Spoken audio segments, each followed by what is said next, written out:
नमस्कार प्रेक्षकांनो, आपण पाहत आहात न्यूज मराठी यूट्यूब चॅनल। सध्या आपण बोथरा ग्रामपंचायत समोर आलेलो आहे।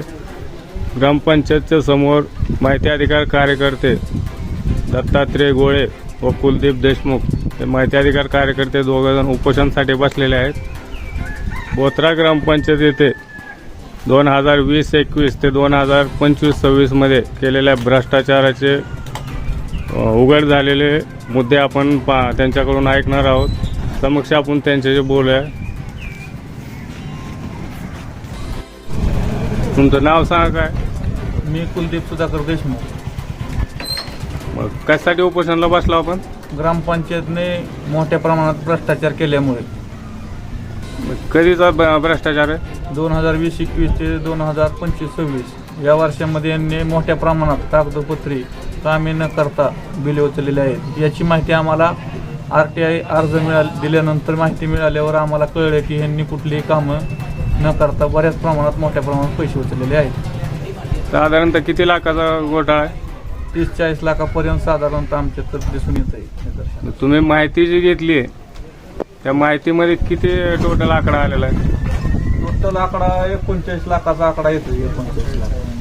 39,94,905 रुपये। याच्यामध्ये कामं कोणती कोणती केलेली आहेत, कोणती नाही? पाणी पुरवठ्यावर पाणी पुरवठा दाखवून कामं केलेले आहेत की बाकडे ज्येष्ठ नागरिकांसाठी बाकडे दाखवून बिले उचललेत, पण त्याच्या बाकडे जर बघण्यात गेलं तर 2-3 बाकडे त्यांनी आम्हाला दाखवले।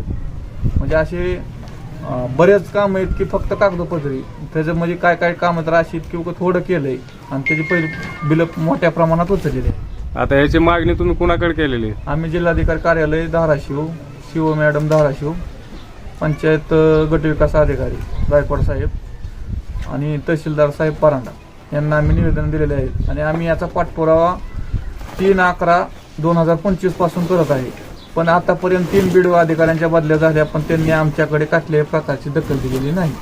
आज उद्या असा अहवाल देतो म्हणतात नसते, त्यांनी कसलाही अहवाल दिलेला नाही।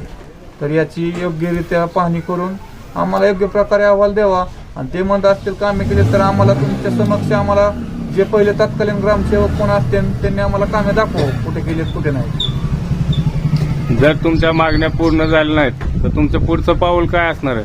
हे आम्ही उपोषण बेमुदत चालू राहणार जोपर्यंत आमच्या मागण्या पूर्ण होत नाही तोपर्यंत। प्रशासकीय अधिकारी आता कोण आले होते का नाही? आतापर्यंत आमच्याकडे कोणीही आलेलं नाही आणि आम्हाला कोणाचे फोन नाहीत, काय नाही। कसल्याही प्रकारची प्रशासकीय अधिकाऱ्यांनी दखल घेतलेली नाही। त्यांच्यावर कशाचा दबाव हेच आम्हाला समजून मिळालं। उघड कामं दिसतात तरी पण आता एवढे योग आहे तुम्ही बघू शकता। यांनी म्हणजे ग्रामविकास अधिकाऱ्यानेच आम्हाला माहिती दिली। या माहितीच्या आधारे आम्हीच कामं दाखवतोय तरी बी ती येत नाहीत म्हणल्यावर काय आता कशात काय काळं पांढरं केलंय त्यांनाच माहिती। आता बरीच कामं अशी आहेत की आणि सगळ्या गावकऱ्यांच्या समक्ष आम्ही हे बघितलेले, तर त्यांचं म्हणणं आहे की कामं केलेत तर कुठे केलेत ते आम्हाला दाखवा। जर असेल तर आमचा काही प्रॉब्लेम नाही, जर कामच तुम्ही केलेलं नसेल तर कसं तुम्ही म्हणता नाही आम्ही केले। ठीक आहे, तर आपण दुसरे कार्यकर्ते आहेत दत्तात्रय गोळे यांच्याशी चर्चा करूया। तर आपलं म्हणणं काय, कशासाठी उपोषण करताय? मी दत्तात्रय सुभाष गोळे, राहणार बोथरा। हे जे आहे ग्रामपंचायतमध्ये जे आज 2020 ते 2021 ते 2025 या कार्यकाळामध्ये ग्रामपंचायतला जी निधी दिलता विकासासाठी हा निधी काय केलेला आहे की कागदोपत्री कामावरती धावलेला आहे आणि प्रत्यक्षात त्या गावामध्ये त्याचे प्रत्यक्षात कामं केलेलं नाही। हे आम्ही विस्तार अधिकारी आहेत, BDO साहेब आहेत, जिल्हाधिकारी प्रत्यक्षात पाहणी निवेदन देऊन आम्ही सगळ्यांना माहिती दिलेली आहे, तरी त्याच्यावरती कारवाई होत नाही। ही कारवाई न झाल्यामुळे आम्ही शेवटी उपोषण करण्याचा निर्णय घेऊन 22/7/2026 रोजी उपोषण करत आहे आणि आम्ही आमच्या मागण्या जोपर्यंत पूर्ण होत नाही तोपर्यंत आम्ही उपोषण मागे घेत नाही। तुम्हाला यासाठी कुठल्या गावकऱ्यांचा कोणाचा पाठिंबा आहे का? आम्हाला आमच्या जे काय आमच्यातले जवळचे सर्व ग्रामस्थ आहेत ज्यांनाही माहिती झालेलं आहे किंवा ज्या माहिती होणार आहे त्या सर्वांनी ह्याच्यासाठी पाठिंबा जाहीर केलेला आहे, प्रत्यक्ष येऊन भेटी घेऊन जात आहेत।